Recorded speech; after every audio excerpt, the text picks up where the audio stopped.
قوم عاد تاریخ کی ایک طاقتور اور عظیم قوم گزری ہے۔ ان کے طرف ہود علیہ السلام مبعوث کیے گئے تھے، لیکن قوم عاد نے ان کا انکار کیا اور ان پر عذاب نازل کر کے اللہ نے انہیں تباہ کر ڈالا۔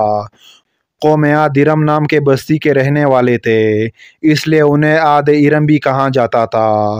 یہ علاقہ اردن کے گردنواں میں آباد تھا۔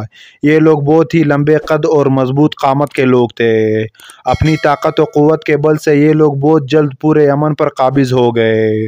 ان پر کئی بادشاہوں نے حکومت کی، مگر دو بادشاہ ایسے آئے جن کی حکومت عظیم اور جاہ و جلال والی تھی۔ ایک کا نام شدید اور دوسرے کا نام شداد تھا، جو بھائی تھے اور اپنے زمانے میں بے شمار لشکر و خزانہ جمع کیے تھے۔ یہ دونوں بھائی ارم بن سام بن نوح کے اولاد میں سے تھے۔ ان کی کل حکومت عمان، یمن، اردن اور شمالی عرب کے علاقوں پر تھی۔ جب شدید کی موت واقع ہوئی تو پوری حکومت شداد کو مل گئی۔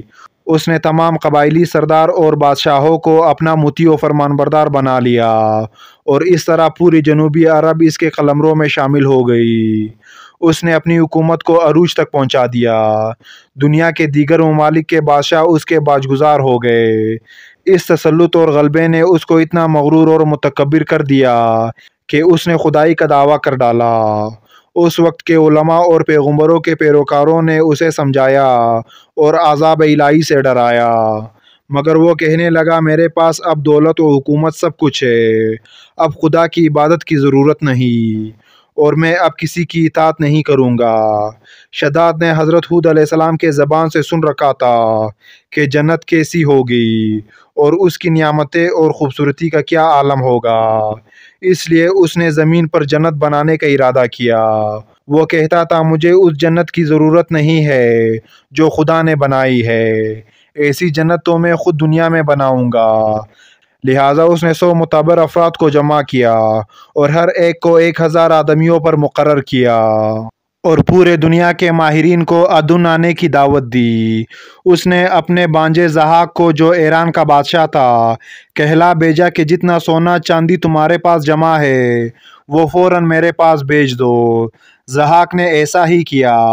اس نے تمام حکمرانوں اور سرداروں کو یہ حکم دیا کہ سونے چاندی کی کانوں سے اینٹیں بنوا کر بھیجے اور کوہ عدن کے متصل ایک مربع شہر جو 10 کوس چوڑا اور 10 کوس لمبا ہو بنانے کا حکم دیا۔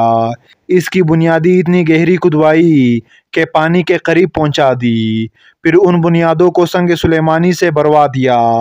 جب بنیادیں بھر کر زمین کے برابر ہو گئی تو اس پر سونے چاندی کی اینٹوں کی دیواریں لگا دیے۔ ان دیواروں کی بلندی اس زمانے کے گز کے حساب سے 100 گز مقرر کی گئی۔ جب سورج نکلتا تو اس کی چمک سے دیواروں پر نگاہ نہیں ٹھہرتی تھی۔ یوں شہر کی 4 دیواری بنائی گئی۔ اس کے بعد 4 دیواری کے اندر 1000 محل تعمیر کیے گئے۔ ہر محل 1000 ستونوں والا تھا اور ہر ستون جواہرات سے جڑاؤ کیا ہوا تھا۔ پھر شہر کے درمیان میں نہر بنوائی گئی اور ہر محل میں اس نہر سے چھوٹی چھوٹی نہریں لے جائی گئی۔ ہر محل میں حوض اور فوارے بنائے گئے۔ ان نہروں کی دیواریں فرش یاقوت، زمرود، مرجان اور نیلم سے سجا دی گئی۔ نہروں کے کناروں پر ایسے مصنوعی درخت بنائے گئے جن کی جڑیں سونے کی، شاخیں اور پتے زمرود کے تھے۔ ان کے پل موتی و یاقوت اور دوسرے جواہرات کے بنوا کر ان پر ٹانک دیے گئے۔ شہر کے دکانوں اور دیواروں کو مشک، زعفران اور عنبر گلاب سے صقل کیا گیا۔ یاقوت جواہرات کے خوبصورت پرندے چاندی کی اینٹوں پر بنوائے گئے جن پر پہرے دار اپنی اپنی باری پر آ کر پہرے پر بیٹھتے تھے۔ جب تعمیر مکمل ہو گئی، حکم دیا کہ سارے شہر میں ریشم کے قالین بچھا دیے جائے۔ پھر نہروں میں سے کسی کے اندر میٹھا پانی، کسی میں شراب، کسی میں دودھ اور کسی میں شہد و شربت جاری کر دیا گیا۔ روایتوں میں آتا ہے کہ اس جنت کو بنانے میں 300 سال لگے اور شداد کی عمر 900 سال کے قریب تھی۔ باغ ارم کے مکمل ہونے کے بعد وہ اپنے لاؤ لشکر کے ساتھ متکبرانہ انداز میں شہر کی طرف روانہ ہوا۔ جب قریب پہنچا تو تمام شہر والے اس کے استقبال کے لیے شہر کے دروازے کے باہر آ گئے اور اس پر زر و جواہرات نچھاور کرنے لگے۔